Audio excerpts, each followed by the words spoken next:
The text came through at 6:47 in the morning while I was sitting in a paper gown on a cold exam table, waiting for the anesthesiologist to come in and review my paperwork. I can't do this anymore. I'm filing for divorce. Don't call me. I read it 3 times. Then I set my phone face down on my thigh and stared at the wall, where someone had taped up a laminated poster of the human digestive system. I remember thinking that was a strange thing to look at right before abdominal surgery. I remember thinking a lot of strange things in those few minutes, because my brain apparently decided that focusing on anything, the poster, the smell of antiseptic, the sound of a cart rolling past in the hallway, was better than processing what my husband of 6 years had just done. The nurse who came in to prep my IV line noticed something was off. She asked if I was okay. I told her I was nervous about the surgery. That was partially true. I had been having pain in my lower right abdomen for almost 4 months. My primary care doctor thought it was ovarian cysts. The gynecologist thought it might be endometriosis. By the time they landed on likely appendix adhesions with possible intestinal involvement, I had already missed 11 days of work and spent more nights curled on the bathroom floor than I could count. The surgery was supposed to fix it. Laparoscopic, they said. Probably 2 nights in the hospital, maybe 3. My husband, I'll call him my husband because that's what he still legally was, had driven me to the hospital that morning. He carried my overnight bag in from the car, kissed me on the forehead in the lobby, and said he'd be back by the time I woke up from anesthesia. That was at 6:15. His text came at 6:47. I don't know when he decided. I don't know if he composed that message in the parking garage or if he'd been planning it for weeks and just chose that morning, that specific morning, to send it. I've thought about that a lot since. I don't think I'll ever stop thinking about it.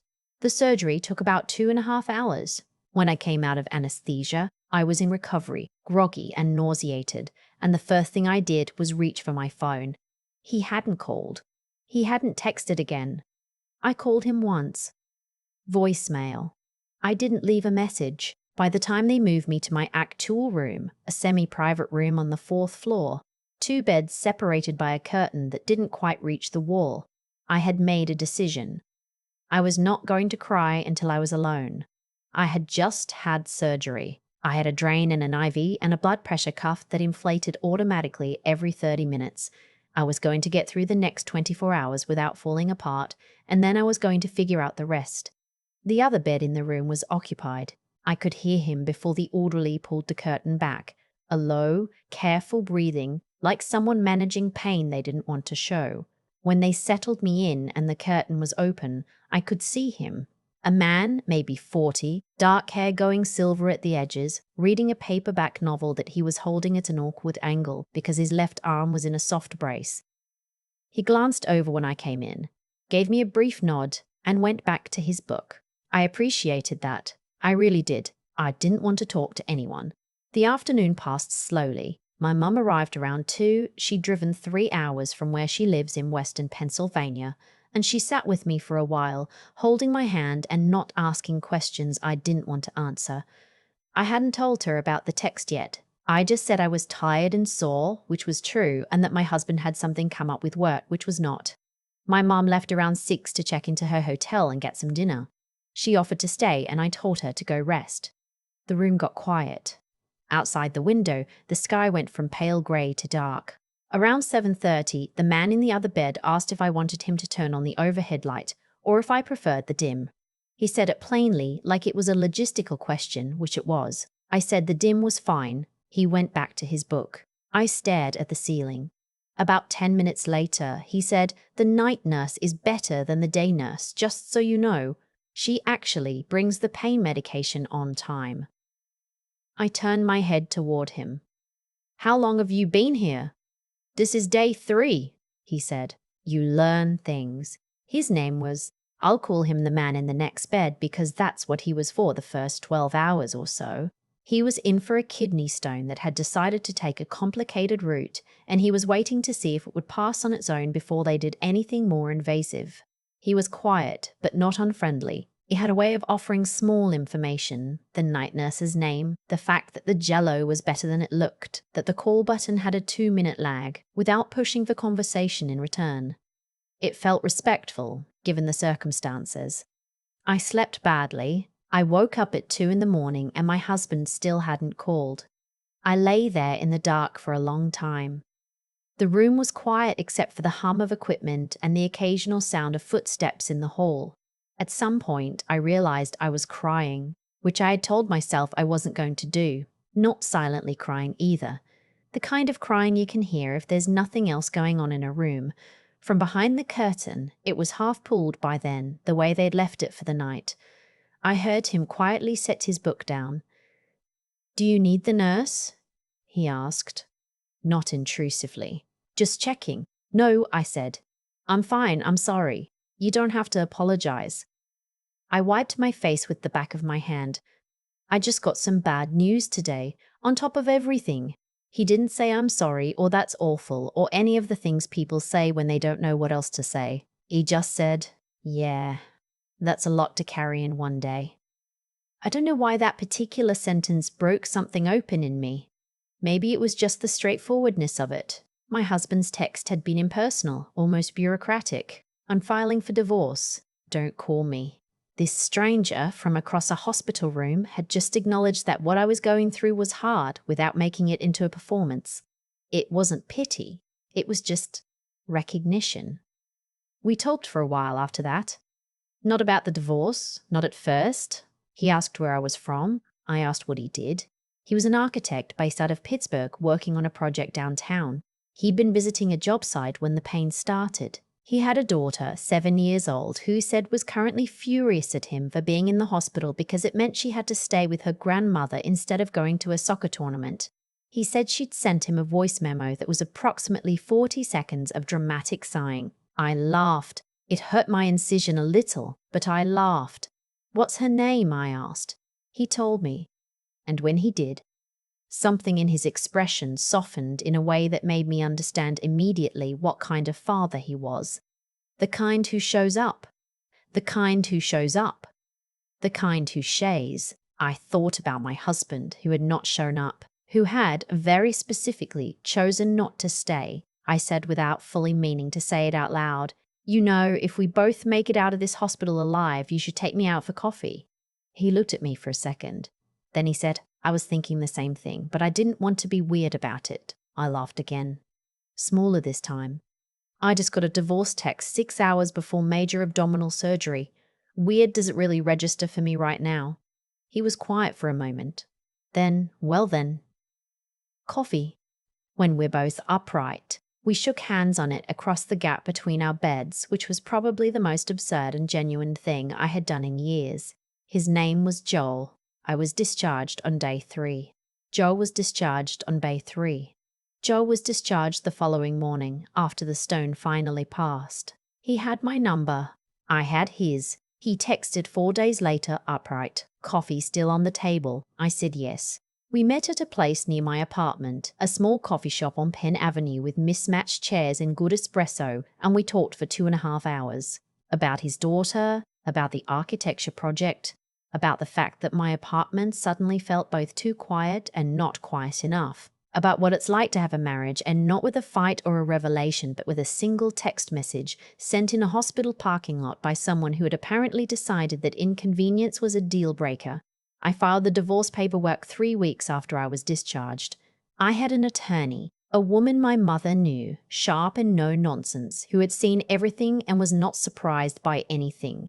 She told me my husband's decision to leave the morning of my surgery, combined with his documented abandonment during a medical procedure, would be relevant to the court. I hadn't thought about it that way. I had just been trying to survive the week. My husband retained his own attorney. The first thing they did was file a motion claiming that I was not of sound mind when I agreed to certain financial arrangements in our early marriage. A business my husband had started with money that included an inheritance from my grandmother. His position was that I had signed documents without fully understanding what I was signing and that the business assets should be excluded from the marital estate. I remember sitting in my attorney's office and reading through the filing and feeling something I hadn't expected to feel. Clarity. Not anger, though. There was some of that. Just clarity. Because when I read the language his attorney had used, when I looked at the specific claims being made, I understood exactly who he was. Not who I had thought he was for 6 years. who he actually was. My attorney filed a counter motion. She also subpoenaed his business records, which turned out to be illuminating. Joel and I had been seeing each other for about 2 months by then. Nothing serious. Coffee became dinner. Dinner became walks. Walks became long phone calls that neither of us was in a hurry to end. He was patient in a way I hadn't experienced before. He didn't push. He didn't fill every silence. He let things develop at the pace they needed to develop. One evening, we were sitting on my couch with takeout containers on the coffee table, and he was showing me photos from his daughter's last soccer game on his phone, and she had scored her first goal of the season. And his face when he was telling me about it, the way his whole expression changed. I thought, this is what it's supposed to feel like. Not the drama, not the grand gestures. Just this. Someone who lights up when they talk about the people they love. I told him about the hospital. About the text. He already knew the outline, but I told him the whole thing that night, all the details I had been holding on to. He listened without interrupting. When I finished, he was quiet for a minute. "You deserve someone who stays," he said. Simple as that. The divorce was finalized 8 months after I filed. My husband's financial claims did not hold up. My attorney had found enough inconsistency in the records to raise serious questions about how he had been managing the business finances in the 2 years prior to my surgery, which opened a separate conversation entirely. I won't go into all of it. What I'll say is that I left the marriage with significantly more than I would have had I not pushed back, and that my former husband's attorney ended up asking for a settlement conference rather than proceeding to trial. The day the final decree came through, I called my mum. Then I sat on my kitchen floor for about 15 minutes, not crying, just breathing, just being in the quiet. Joel called that evening. He didn't know the date. I hadn't told him. He called because he had found a new coffee shop that he thought I'd like on a street I'd mentioned once in passing, because I'd grown up near there, and he had made a note of it weeks ago and waited until it felt like a good moment to bring it up. That was when I knew. Not because of the grand gesture. There wasn't one. Because of the note, because of the fact that he had listened, held on to something small, and brought it back at exactly the right time. That is not something you do for someone you are casual about. I said, "I'll go with you this weekend." He said, "Good." We've been together for over a year now. I've met his daughter. Her name is Margot. She is 8 and fiercely opinionated about everything from soccer to which brand of mac and cheese is acceptable. And she informed me on the second time we met that I was pretty nice, actually, which Joel told me later was high praise. I take it as such. I think about the morning of my surgery sometimes. The paper gown, the laminated poster, the text message, 6:47 a.m. I think about how I lay in that recovery room afterwards and reached for my phone, hoping he had called, and he hadn't. I think about how if any one thing had gone differently, if my room had been on a different floor, if I had been discharged a day earlier, if the man in the other bed had just been someone who kept to himself, I might have spent that week in a different kind of dark. But here is the thing I've come to believe. It wasn't luck, or it wasn't only luck. People who are paying attention to each other, really paying attention to each other, really paying attention not as a gesture, not because it's convenient, find each other. Not always in the right places, not always at the right time, but they find each other. A stranger in a hospital room held a space for me on one of the worst nights of my life. He didn't have to. He was in pain himself, dealing with his own situation, his own worries about his daughter and his job site, and his own body failing him in an inconvenient way. It didn't fix anything. He just said that's a lot to carry in one day. And somehow that was enough.